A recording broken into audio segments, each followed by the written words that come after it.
A paz do Senhor Jesus, meu irmão, minha irmã, que maravilha, mais um domingão muito especial, um domingão muito espetacular, porque é um domingo que nós comemoramos a Páscoa. Comemoramos como, pastor? Como é que o cristão evangélico comemora a Páscoa? Afinal de contas, o que é Páscoa? O que isso tem a ver comigo? Qual a importância dessa data na minha vida? O que eu tenho a ver exatamente com uma data tão importante e simbólica dessa? O que eu tenho a aprender com isso? Irmãos, estamos vivendo um momento muito importante do cristianismo, porque o cristianismo, normalmente, o cristão, muitos deles pelo menos, não tem conhecimento do próprio cristianismo, e isso é algo muito complicado, e eu preciso que você compreenda melhor essa Páscoa, compreenda melhor o que foi o sacrifício de Cristo, o que foi esse ato tão importante naquela cruz. Jesus foi o quê? Foi um pobre coitado que foi enganado por Judas, que o Império Romano matou. Como é que funciona isso? Eu não tenho condições, irmão, da gente ser cristão não conhecendo, não entendendo o sacrifício. Eu confesso a vocês que quando me converti, eu fiquei mais de um ano sendo cristão sem entender o sacrifício. E isso fez uma diferença muito grande.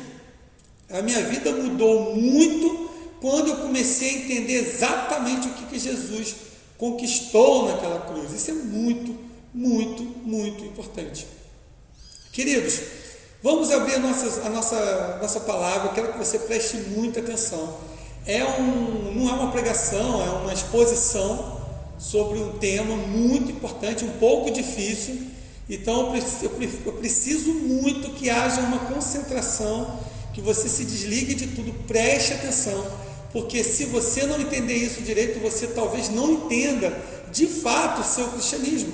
E se você entender isso, você pode modificar o seu cristianismo a um nível muito mais profundo, um nível muito mais interessante. Então eu te chamo para essa viagem, eu te chamo para você prestar bem atenção no que nós vamos falar aqui agora. Então vamos lá, preste atenção, de olho na telinha. Se você estiver somente ouvindo no podcast, preste atenção no que nós vamos falar. Queridos, nós vamos abrir o livro de Êxodo, capítulo 12. Se você quiser abrir nas escrituras aí na sua casa, fica à vontade. Segundo livro da Bíblia, capítulo 12, muito importante. Se você não quiser só me acompanhar na leitura, também pode. Então preste atenção no que nós vamos ler agora. O Senhor disse a Moisés e a Arão no Egito: este deverá ser o primeiro mês do ano para vocês, ou seja, tudo começa na Páscoa. Digam a toda a comunidade de Israel que no 10º dia desse mês, todo homem deverá separar um cordeiro ou um cabrito, ou seja, tem que separar um animalzinho, para a sua família, para cada casa. Se uma família for pequena demais para um animal inteiro, deve dividi-lo com o seu vizinho mais próximo, conforme o número de pessoas e conforme que cada um pode comer.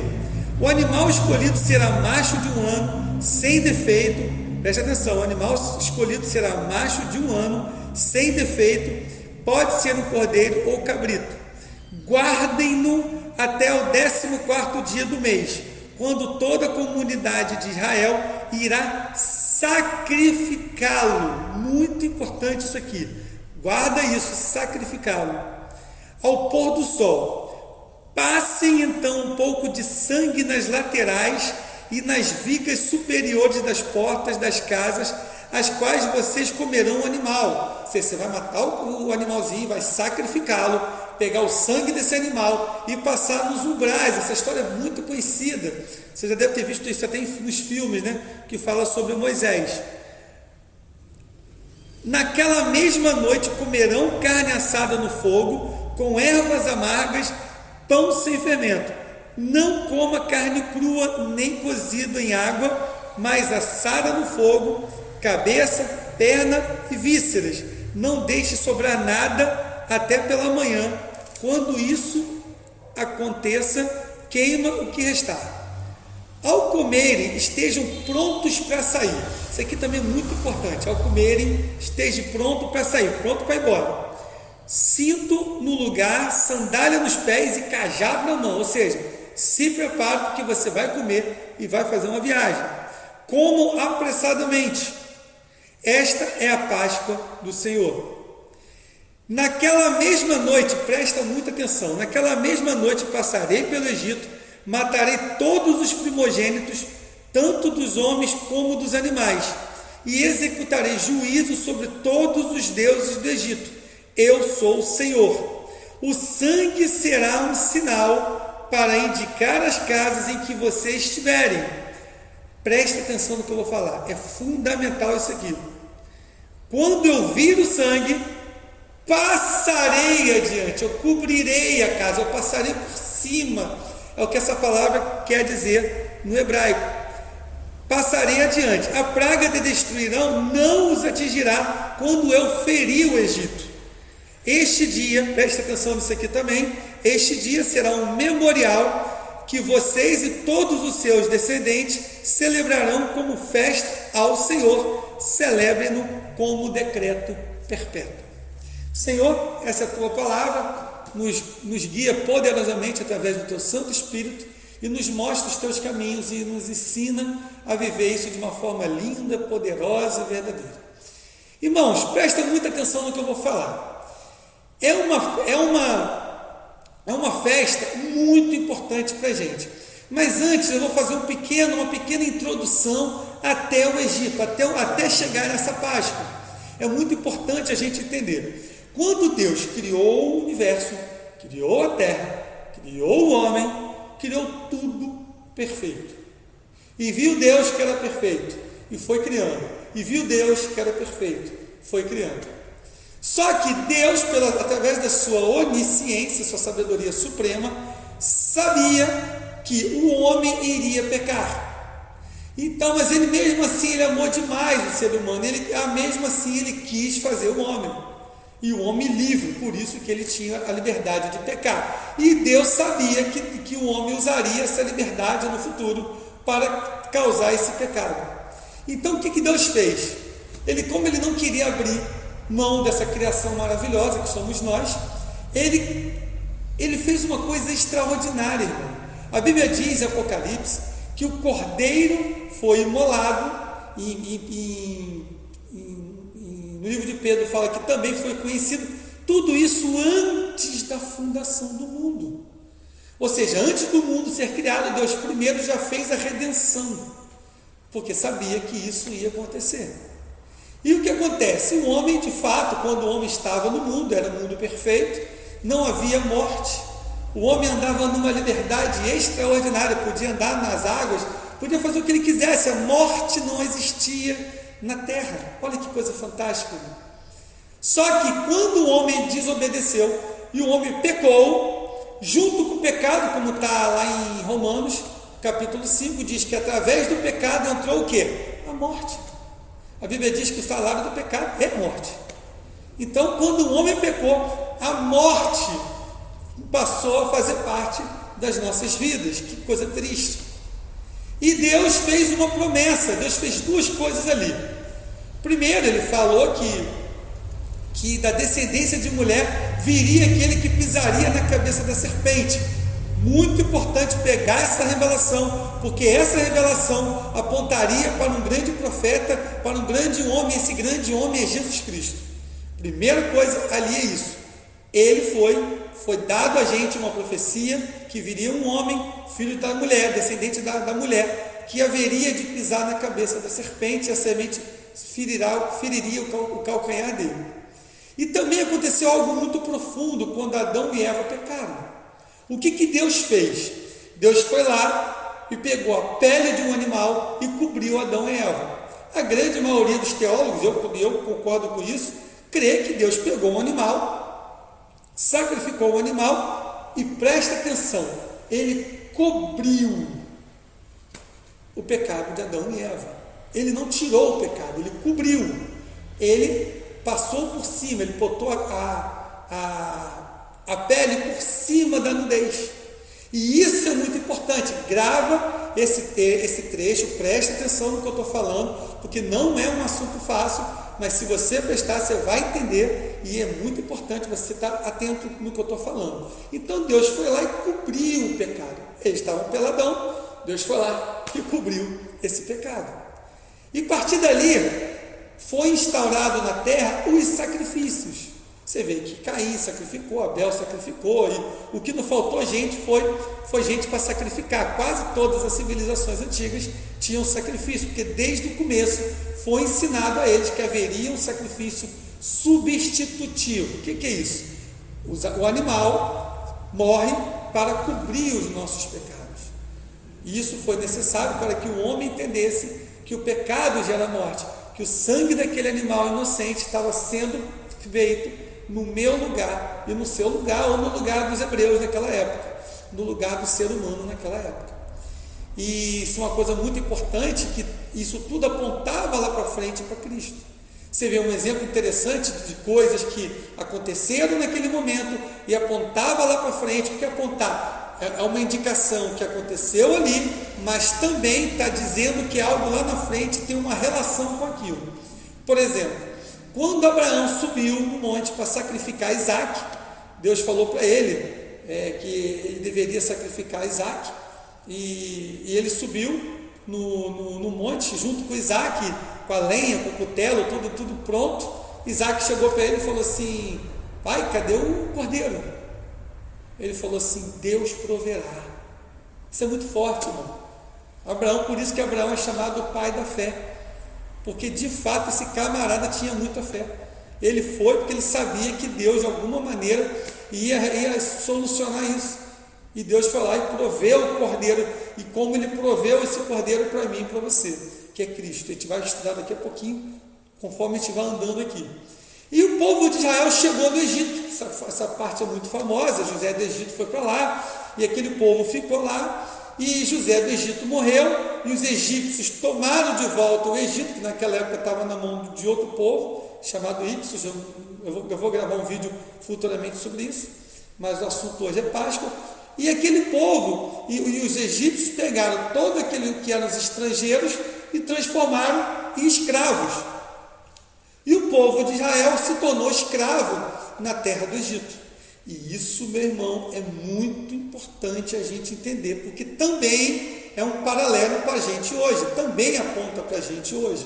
O povo de Israel, que servia a Deus, era escravo numa terra alheia. Nós, quando nascemos nesse mundo, esse mundo jaz no maligno. A Bíblia é muito clara quanto a isso. O povo de Israel também nasceu no mundo, os que nasceram escravos, nasceu no mundo que jaz no maligno, e era escravo nesse mundo, e nós nascemos escravos, até um dia que o Cordeiro de Deus, nós tomamos posse do que Jesus fez na cruz, e nós saímos dessa escravidão. Eu vou chegar lá também daqui a pouquinho, no final desse vídeo, explicando o que é a nossa Páscoa hoje. Aí eu vou estar tratando isso.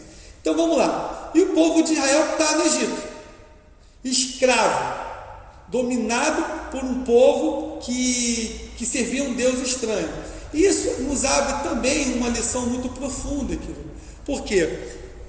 E aí? Não era melhor, não era mais... Se você usar a lógica, poxa, é melhor servir um Deus que é mais rico, teoricamente, um Deus que era Senhor, do que servir um Deus um Deus no qual os que serviam esse Deus eram escravos de um povo que tinha um Deus teoricamente mais fraco. Não parece um paradoxo? Mas não é, meu irmão. Nós precisamos entender que esse reino, essa vida, esse planeta, esse mundo não é mais do Senhor. Esse mundo pertence a Satanás. Hoje o mundo jaz no maligno. E Jesus não veio hoje, ele não veio para poder, há 2000 anos atrás, ele não veio para tomar esse mundo de volta. Se fosse assim, ele teria nascido num palácio. Ele nasceu aonde? Não numa manjedoura. É algo muito pobre. E ele foi pobre durante toda a sua vida. Ele mesmo diz que as andorinhas têm onde pousar e o filho do homem não tem onde reclinar sua cabeça.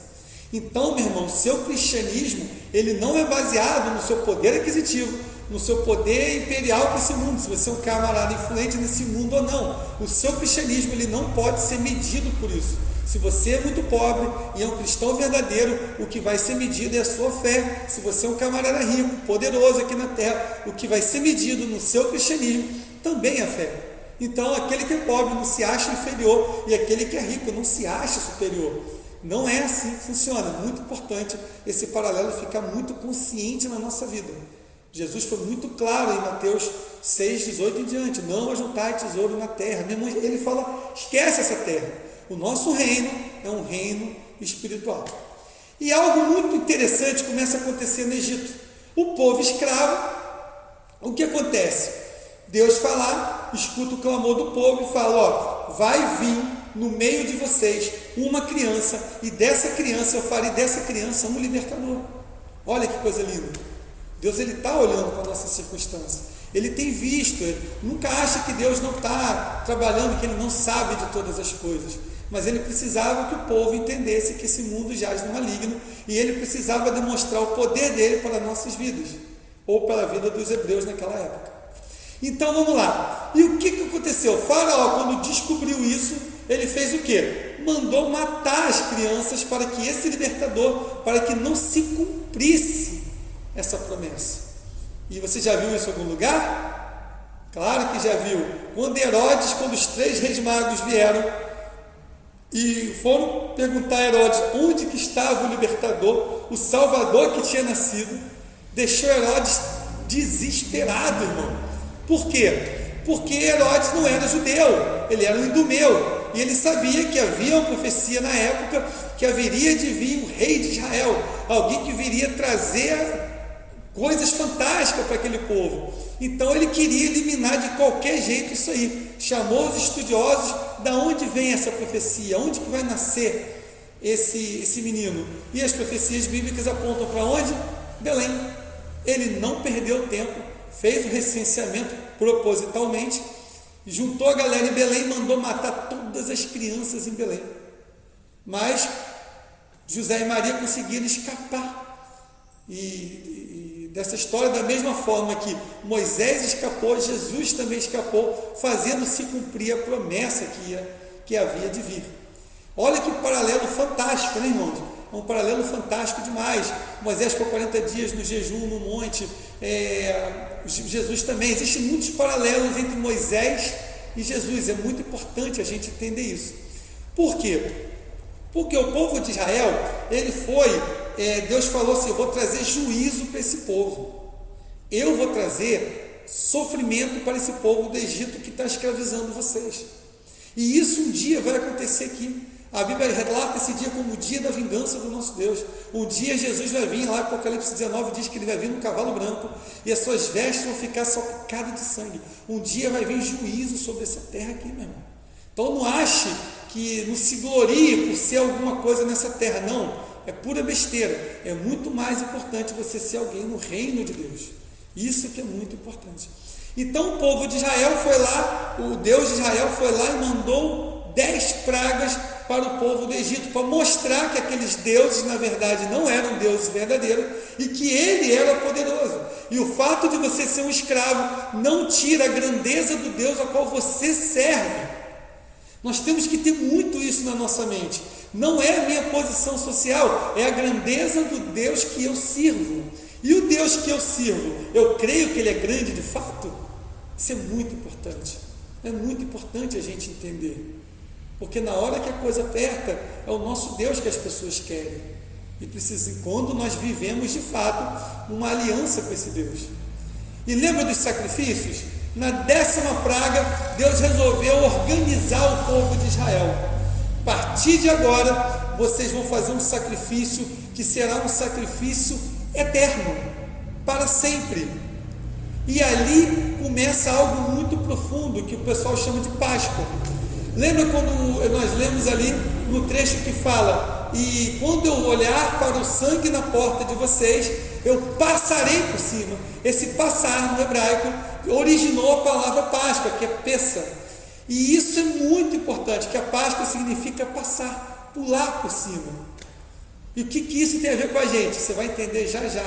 E aquele povo tinha que matar um cordeiro, matar um animal, passar o sangue na porta, comer desse animal, e isso era um pacto de aliança. Se você ler no final do capítulo 12, todos tinham que ser circuncidados, todos tinham que ter uma aliança com Deus. Tem inclusive um ponto a ponto que eu trato as alianças. É importante você dar uma lida depois, procurar aqui no YouTube, nesse canal, você vai encontrar. E naquele momento que aquele povo fez uma aliança o que? De sangue, eles mataram o cordeiro, e todo ano eles teriam que repetir isso como um memorial. Você já viu isso em algum lugar? Toda vez que Jesus falando, toda vez que se reunirem, fazer isso em memória de mim. Ele está falando do quê? Quando que Jesus fez essa fala? Foi na ceia. Foi quando ele comemorou o quê? A Páscoa. Então, a partir de agora, o homem... Nós estamos falando da Páscoa do Antigo Testamento, mas lá na frente a gente vai comemorar o quê? A Páscoa, que é exatamente o que os judeus comemoravam lá no Egito. Passaram a comemorar a partir do Egito. Então eles comiam esse cordeiro, comiam pães asmos sem fermento, eles tinham que estar completamente prontos, chinelo calçado, cajado na mão, cinto já tudo certinho, porque havia pressa deles saírem da terra do Egito. E meu irmão, quando você come essa Páscoa, quando você se converte, quando você toma posse do seu sacrifício no Senhor, porque o que nós vivemos hoje é a mesma festa, só mudou o pacto de aliança. Deus tem de nós essa pressa também, é muito importante. Mas vamos nos ater por enquanto na festa judaica da época do Egito. A gente vai chegar no Novo Testamento. Então eles comiam as ervas amargas para lembrar todo o sofrimento da escravidão, comiam pão sem fermento, porque não podia haver um pão impuro, e também ele simbolizava a pressa de ir embora. E quando o anjo da morte, quando a morte chegou e viu o sangue, viu o pacto de aliança que havia ali, passou por cima. Preste atenção, passou por cima. E todo ano tinha que fazer, por quê? Porque Páscoa é passar por cima. E no Novo Testamento acontece algo muito curioso, e aí você vai começar a entender mais ainda o que é a nossa ceia hoje, o que é a nossa Páscoa. O Evangelho de João, capítulo 1, versículo 29, João Batista, quando olha para Jesus, ele fala uma coisa muito importante. Ele fala assim: aí, olha o Cordeiro de Deus. Lembra o que era sacrificado na Páscoa judaica? Um cordeiro. E olha o que João fala para Jesus: olha aí o Cordeiro de Deus, que passa por cima do pecado? Não, que tira. Olha, houve uma mudança. Olha o Cordeiro de Deus que tira, que arranca, que anula o pecado. Ou seja, não era mais uma festa comum, não era mais desse jeito, porque um cobria, o outro tirava. Meu irmão, que coisa linda e maravilhosa. Jesus morreu o quê? Na Páscoa, porque ele era o Cordeiro Pascal. Ele fez o quê? Ele substituiu o Cordeiro, ele substituiu a mim, ele substituiu a você, e nós passamos a herdar a vida eterna, porque a morte não pode nos tocar de forma espiritual mais.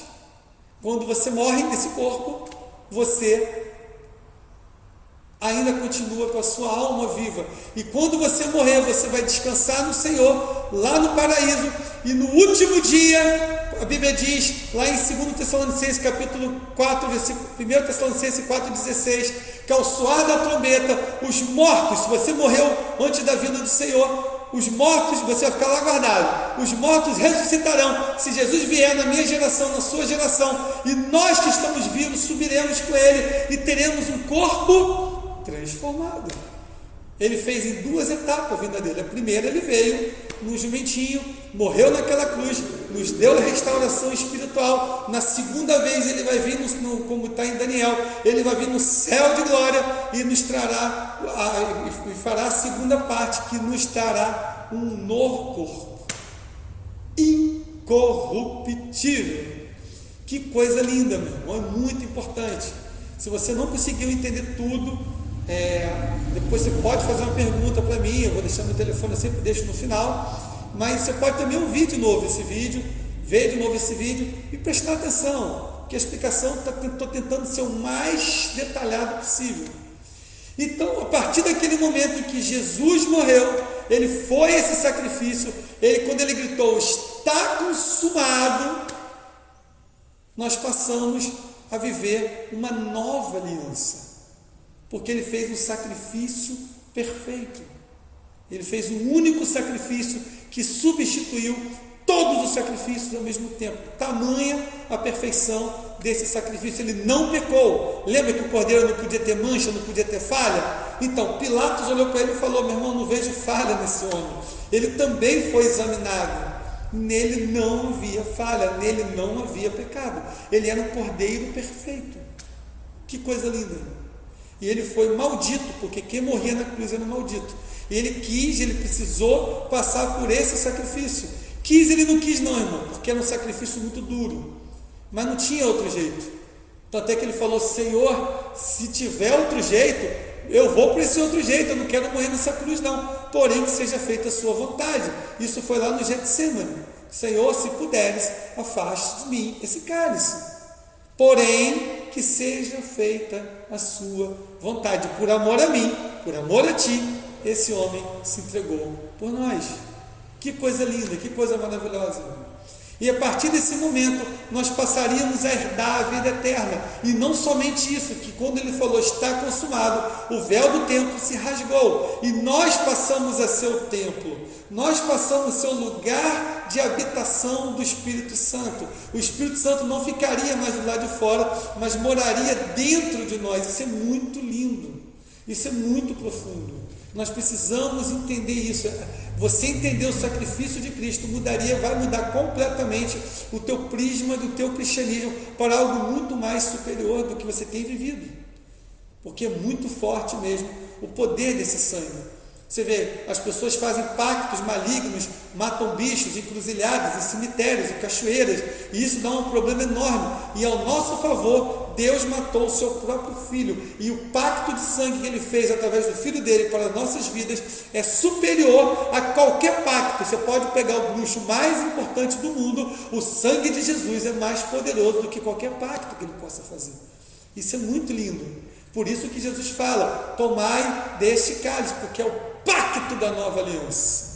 Há uma nova aliança no sangue do Cordeiro. Então, a partir de agora, meu irmão, eu preciso que você entenda melhor que quando você toma a ceia do Senhor, é algo muito extraordinário. É algo que está substituindo a Páscoa.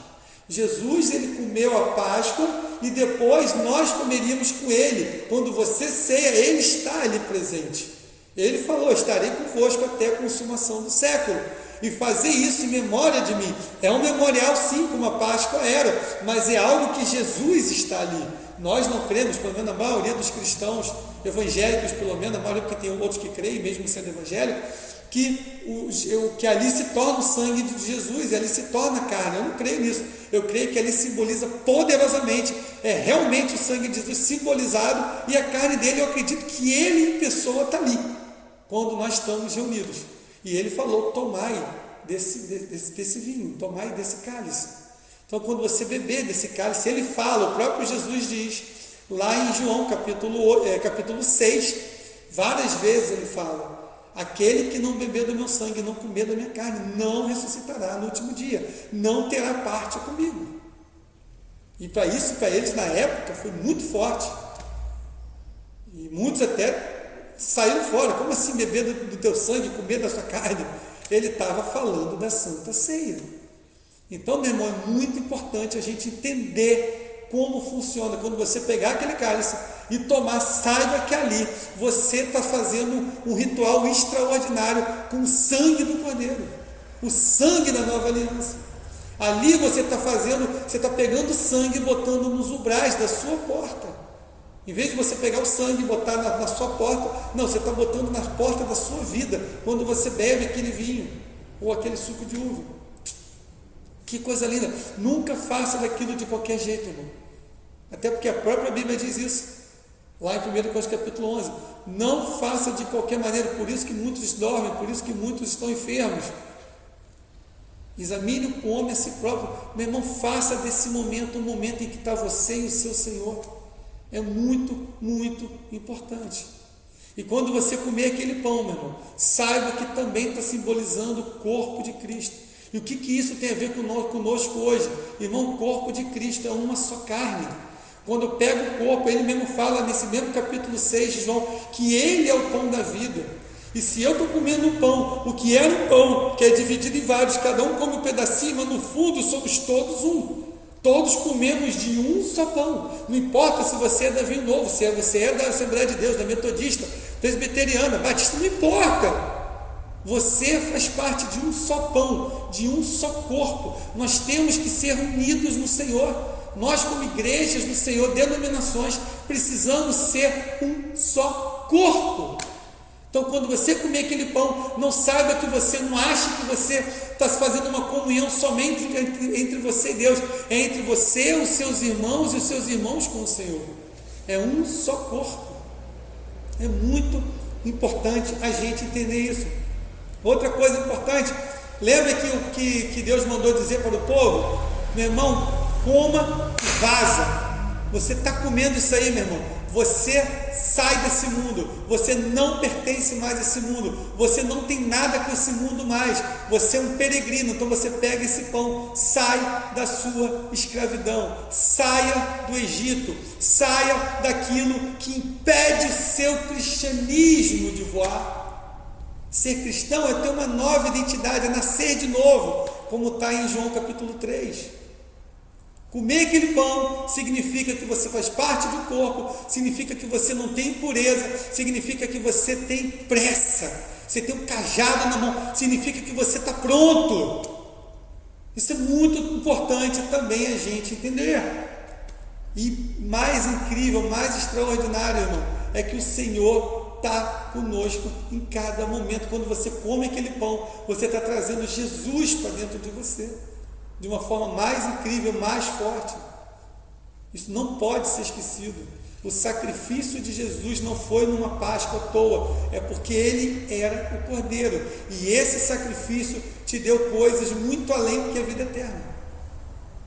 Poderia ter trazido só a vida eterna, já estava muito bom, mas muito mais coisas que isso. E as ervas amargas, pastor? Eu não preciso tomar ervas amargas? Não, meu irmão. A Bíblia diz em Colossenses que ele pegou todo o nosso passado, todo o nosso pecado e cravou na cruz.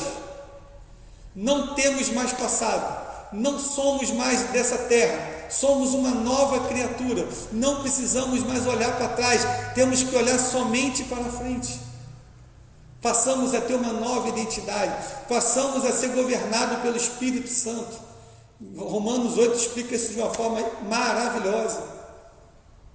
Nenhuma condenação para que está em Cristo Jesus, que não anda segundo a carne, mas anda segundo o Espírito, porque agora o Espírito habita dentro de mim, habita dentro de você.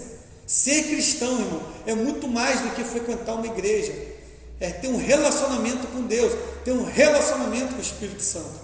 É muito importante a gente compreender. A Bíblia diz que pelas suas pisaduras nós fomos sarados. O pecado que estava sobre ele nos trouxe a paz.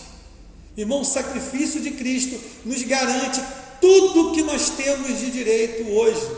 O sacrifício de Cristo nos dá o verdadeiro cristianismo. Por isso que Paulo explicou aí de uma maneira que realmente era muito estranho. Porque naquela época, eu tenho até uma pregação que também está aí no canal, se você procurar, quando eu falo sobre Drauzio Varela, o samba da Mangueira, eu dou uma explicação sobre o simbolismo da cruz. A cruz significava uma cadeira elétrica nos dias de hoje. Só os piores dos piores morriam lá. Então, como que o meu herói morreu na cadeira elétrica? Onde que eu tenho de importante isso? Por isso que ele fala, os judeus pedem sinal, os gregos querem sabedoria, e nós pregamos a loucura da cruz. Mas só entende essa loucura quem vive a experiência da cruz. Quando você tem uma experiência com Cristo, você nunca mais é o mesmo. Quando você tem uma experiência do sangue de Jesus sobre você, você nunca mais é a mesma criatura. Mas é algo que você faz o quê? Você faz um sacrifício hoje? Não, você toma posse do que Jesus fez. Você crê no que Jesus fez. Você não precisa fazer nada mais hoje. É pela fé. O justo vive pela fé. Pelo quê? Pelo que outra pessoa fez por mim. Isso que a gente chama de graça. Graça porque foi o que alguém fez, alguém que eu nem vi pessoalmente, fez algo e me deu de presente. Foi de graça, o maior sacrifício da história da humanidade. Não me custou nada. Foi Ele quem fez. Eu só preciso me apropriar, eu só preciso crer que Jesus morreu por mim naquela cruz. Isso é a nossa Páscoa. Tem nada a ver com o coelho da Páscoa, tem nada a ver com nada disso, irmão. A nossa Páscoa é Jesus na cruz, é Ele ter ressuscitado, meu irmão. E hoje, domingo, foi o dia que teoricamente nós comemoramos a ressurreição. E a Bíblia diz que Ele ressuscitando levou todos nós junto com Ele. Todos nós um dia ressuscitaremos com Ele. Nós somos co-herdeiros nesse mundo com Jesus. É muito importante entender que o nosso cristianismo é todo em torno desse sacrifício. Porque Jesus é o Cordeiro Pascal que tira o pecado do mundo. Ele tirou o meu pecado, Ele tirou o seu pecado. Por isso que quando você se torna cristão, não é justo eu não perdoar o meu irmão. Não é justo eu continuar pecando. Por quê? Porque Jesus pagou esse preço. E a partir do momento que eu não entendo isso, você merece ir para o céu? Não. Você vai porque Jesus morreu no seu lugar. E Ele perdoou todos os seus pecados. Como é que eu não consigo perdoar alguém então? Então eu não mereço mais o sacrifício de Cristo.